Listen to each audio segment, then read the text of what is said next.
Hello amazing and beautiful people, कैसे हैं आप सब। उम्मीद करता हूं कि खुश होंगे और अपनी लाइफ में आगे बढ़ रहे होंगे। मैं भरत और आज आप लोगों के लिए मैं लेके आया हूं एक ज़बरदस्त धमाकेदार माइंड ब्लोइंग सक्सेस स्टोरी। और ये सक्सेस स्टोरी है नम्रता की। नम्रता है मेरी फ्रेंड। एक्चुअली हम दोनों एक दूसरे को काफ़ी टाइम से जानते हैं, तो हमें बाद में पता चला कि वो भी लॉ ऑफ अट्रैक्शन फॉलो करते हैं।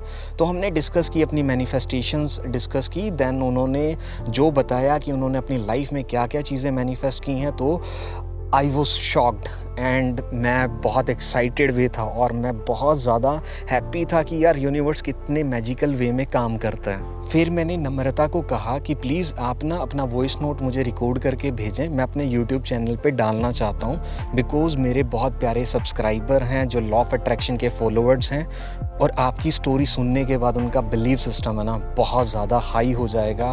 वो बिलीव करने लगेंगे कि लॉ ऑफ अट्रैक्शन कितना मैजिकल वे में काम करता है। तो स्टार्टिंग में ना थोड़ा वो अनकंफर्टेबल सा फील कर रहे थे कि यूट्यूब के लिए, तो मैंने कहा just go with the flow. तो मैंने उनको बोला कि बट मैक्सिमम जो आप कंटेंट है ना कोशिश करना हिंदी में रखने की, बिकॉज़ उनका थोड़ा इंग्लिश पे कमांड ज़्यादा अच्छी है। और मैं आप लोगों को बता दूं कि उन्होंने जो जॉब मैनिफेस्ट की है वो 67,000 रुपीज़ की मैनिफेस्ट की है। एक छोटी अमाउंट नहीं होती है। उनका कैलिबर था, उनका हार्ड वर्क था और उनका बिलीव था, तभी उनकी मैनिफेस्टेशन कंप्लीट हुई है। तो अब जो नेक्स्ट वॉइस सुनेंगे आप, वो सुनेंगे नम्रता की। और मैं उम्मीद करता हूँ कि आप इस स्टोरी को सुनने के बाद पूरा बिलीव करेंगे और एक्साइटेड होंगे और उनको ब्लेसिंग्स देंगे और उनको कॉन्ग्रेचुलेशन भी बोलेंगे जो उन्होंने मैनिफेस्ट किया है। तो चलिए आगे की success story. Hi, I was traveling back to Chandigarh from Delhi and मेरे पास कोई जॉब नहीं थी और मैं काफ़ी परेशान थी कि मतलब अब मिल जाए। हालांकि ऐसा नहीं था कि मुझे बहुत ज़रूरत थी, पर ये भी था कि हाँ डिग्री कंप्लीट हो जाए तो साथ साथ में एक जॉब हो तो बहुत अच्छा है। और डिग्री होने से पहले ही हाथ में हो तो ज़्यादा अच्छा है, क्योंकि फिर आगे क्या होगा।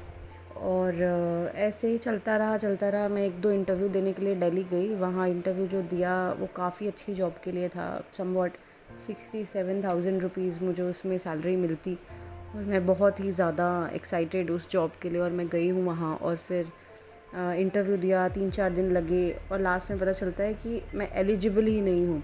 और उस दिन मैं बहुत ज़्यादा ऐसे यूनिवर्स से प्रेयर करके गई थी कि प्लीज़ मुझे ये मिल जाए, काश मुझे मिल जाए, जैसे कि मैं हमेशा करती ही थी। पर मैं हमेशा मांगने में बिलीव करती थी। तो उस दिन भी वो नहीं हुआ, बट उस दिन मैंने ऐसे नाराज़गी नहीं दिखाई यूनिवर्स के प्रति कि मुझे नहीं मिला।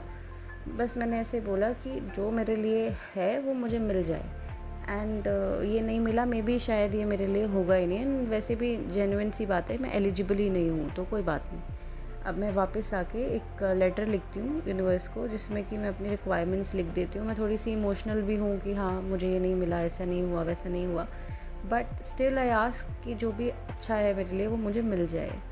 और इस डेट से पहले मिल जाए, 13 से पहले मिल जाए, क्योंकि 13 को मेरे पास एक ऐसी जॉब मुझे मिल गई थी जो कि मेरे फील्ड की नहीं थी, बट स्टिल वो अच्छा पैकेज था।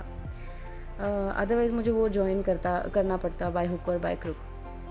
सो अब 6-7 तारीख हो रही है, मुझे वापस जाना है चंडीगढ़। और मैं ट्रेन में बैठी हूँ और ट्रेन में बैठ के बस मैं आधा घंटा सोई हूँ और मुझे मेल आई। मैंने चेक किया, मेल मैं अक्सर चेक कर ही रही थी, बिकॉज़ कोई भी रिक्रूटमेंट की आ जाती है, कैसे भी आती है, तो मेल जैसी देखी मैंने, तो उसमें मुझे जहाँ से मेरे और इंटरव्यूज़ चल रहे थे 2-3 जगह से, वहाँ से मुझे 2 जगह से एक साथ, लाइक मतलब आधे आधे घंटे के डिफरेंस पे 2 ऑफ़र लेटर आए हुए हैं सेम पैकेज के, कि आपकी जॉइनिंग है 13 से, जो कि मैं बोल रही थी कि 13 से पहले पहले ही हो जाए जो चेंज होना है। और ये 7th को मुझे दोनों जगह से लेटर आ जाते हैं, मतलब आधे घंटे के डिफरेंस में ही, कि आपको दोनों जगह पे जॉब मिल गई है, और ये आपका इसका ऑफ़र लेटर है, ये आपका इसका ऑफ़र लेटर है। अब मेरे पास 3 जॉब्स हैं एक्चुअली, और जिसमें से 2 मेरी फ़ील्ड की हैं, एक मेरी फ़ील्ड की नहीं है। पैकेज ओवरऑल सबका सेम ही है। एंड सबसे बढ़िया बात ये हुई कि मुझे लग रहा था कि शायद मेरी दिल्ली में पोस्टिंग होगी और मुझे सब कुछ छोड़ के चंडीगढ़ से दिल्ली जाना पड़ेगा, पर मैं उसके लिए ओके थी, मुझे कोई प्रॉब्लम नहीं थी। बट उसमें से एक जॉब ऐसी भी थी जो मुझे चंडीगढ़ में ही मिल रही थी, one of very famous sectors में, और मेरे घर से काफ़ी पास, तो मेरे लिए तो बनांजा ही था वो। And that day I literally, अब मैं कुछ नहीं रिएक्ट किया, किसी को नहीं बताया. I just started crying in the train because how can something be so clear. कैसे एक चीज़ जो आपने मांगी है वो बिल्कुल क्लियर उस तरीके से ही हुई है. बस एक चीज़ थी, मैंने रियलाइज़ किया कि बस आप यूनिवर्स के भरोसे, गॉड के भरोसे छोड़ दो उसको. एंड वो जब उसका टाइम होगा या अगर वो आपके लिए सूटेबल होगी तो वो अपने आप हो जाएगी. मैनिफेस्ट आप करो और उसके बाद उसे भूल जाओ. तो जब अगर उसको होना है तो वो हो जाएगा अपने आप. So yes, this was my story. I hope it helps you all. Thank you.